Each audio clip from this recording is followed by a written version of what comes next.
मॅजॉरिटीवर पक्ष आणि चिन्हावर दावा करता येणार नाहीच. निवडणूक आयोग सुप्रीम कोर्टाच्या त्या टिप्पण्या आठवा. उलट सुलट डोकं महागात पडेल. ठाकरे केस अँगल जोडा. दादा हे शक्य नाही. कोर्टात कसंच टिकणार नाही. पवारांना हलक्यात घेऊ नका. ठाकरे केसची पीएचडी पवार करून बसलेत. नेमकं घडलंय का? 6 ऑक्टोबर रोजी अजित पवार गट विरुद्ध शरद पवार गट हा सामना पहिल्यांदा खेळला गेला. कदाचित त्याचा एक भाग आता प्रदर्शितही झालेला आहे आणि यामध्ये अजित पवार गटानं असं म्हटलंय की मेजॉरिटी आमच्याकडे, त्यामुळे पक्ष आणि चिन्ह आमच्याकडेच द्या, जसं की तुम्ही एकनाथ शिंदे यांच्या बाबतीत केलेलं आहे. परंतु याच मुद्द्यावरती अजित पवार गट ठाम राहण्याची चिन्ह दिसतात. दुसरीकडे शरद पवार आहेत. शरद पवार एकाच मुद्द्यावर खेळतायत, ते म्हणजे राष्ट्रवादी काँग्रेस हा पक्ष शरद पवारांनी उभा केलाय. तो त्यांचा वैयक्तिक मालकी हक्क सुद्धा त्या पक्षावर दाखवू शकतात, कारण राष्ट्रवादी काँग्रेसची घटनाच तशी. आणि त्यामुळे घटनेच्या मुद्द्यात न जाता अजित पवार गट शिंदे केसचा अँगल द्या असं म्हणतात. पण हे शक्य होणार नाही. त्याला कारण म्हणजे सुप्रीम कोर्ट. सुप्रीम कोर्टाने अगोदरच एकनाथ शिंदे आणि ठाकरे गटाबाबतीत झालेल्या सुनावणीत बऱ्याचशा मुद्द्यांवरून एकनाथ शिंदे यांना झापलेलं होतं आणि हेच काही मुद्दे आहेत तेच पुन्हा अजित पवार केसमध्ये सुद्धा लागू होत आहेत.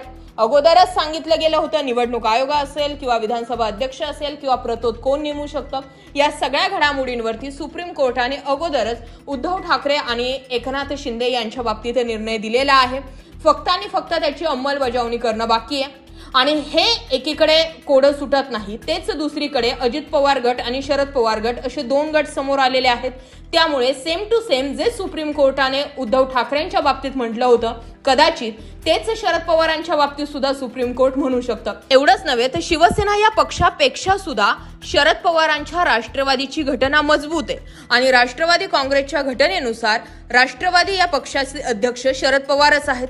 बरं, जेव्हा अजित पवार गट शरद पवारांना सोडून बाहेर पडला होता त्यावेळी राष्ट्रवादी काँग्रेस पक्षाचे राष्ट्रीय अध्यक्ष शरद पवारच असतील असं अजित पवार आणि अजित पवारांसोबत असलेले मंत्री सुद्धा म्हणत होते.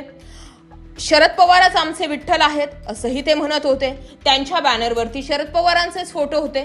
मात्र आता जेव्हा निवडणूक आयोगामध्ये ही केस सुरू झालेली आहे तेव्हा मात्र राष्ट्रवादी काँग्रेसचे अध्यक्ष शरद पवार यांची नियुक्ती हीच बेकायदेशीर आहे, ती घटनेला धरून नाहीये, शरद पवार मनमानी करतात, असे वेगवेगळे आरोप जे आहेत ते अजित पवार गट लावताना दिसून येत आहे. त्यामुळे अजित पवार गटाने चेहऱ्यावर घेतलेले बुरखे सुद्धा आता टराटर फाटताना दिसत आहेत आणि याच गोष्टी बघण्यासाठी शरद पवारांनी स्वतःहून निवडणूक आयोगामध्ये हजेरी लावली आणि सगळं काही जो तमाशा सुरू आहे तो त्यांच्या उघड्या डोळ्यानं तिथे बसून बघितला. आणि त्यामुळे निवडणुकीच्या तोंडावरती शरद पवारांना सुद्धा अनेक डावपेच आखण्यासाठी ते यशस्वी ठरू शकतात. दुसरा मुद्दा म्हणजे जे काही ठाकरेंनी चुका केलेल्या होत्या त्या कुठल्याही चुका आता शरद पवार गटाने केलेल्या नाहीत. जयंत पाटलांनी ती बाजू शाबूतपणे सांभाळून ठेवलेली आहे आणि त्यामुळेच शरद पवार एक पाऊल पुढे अजित पवारांपेक्षा नक्कीच आहे. आणि याचा निर्णय सुप्रीम कोर्ट ऐतिहासिक देईल, कारण एकामागून एक केस ह्या घडतायत आणि असंच जर घडत राहिलं तर मग लोकशाहीला आणि लोकांनी दिलेल्या मताला किंमत उरणार नाही. या दृष्टिकोनातून आता सुप्रीम कोर्ट विचार करेल असंही कायदेतज्ञ बोलतात.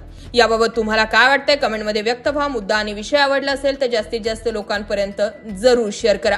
निवडणूक आयोगाने जर राष्ट्रवादी काँग्रेसच्या बाबतीत सुद्धा तोच निर्णय केला जो उद्धव ठाकरेंच्या बाबतीत केला तर निवडणूक आयोगाला एका झटक्यात सुप्रीम कोर्ट जागा दाखवू शकतं, अशी सुद्धा आता चर्चा. याबाबत काय वाटतं जरूर व्यक्त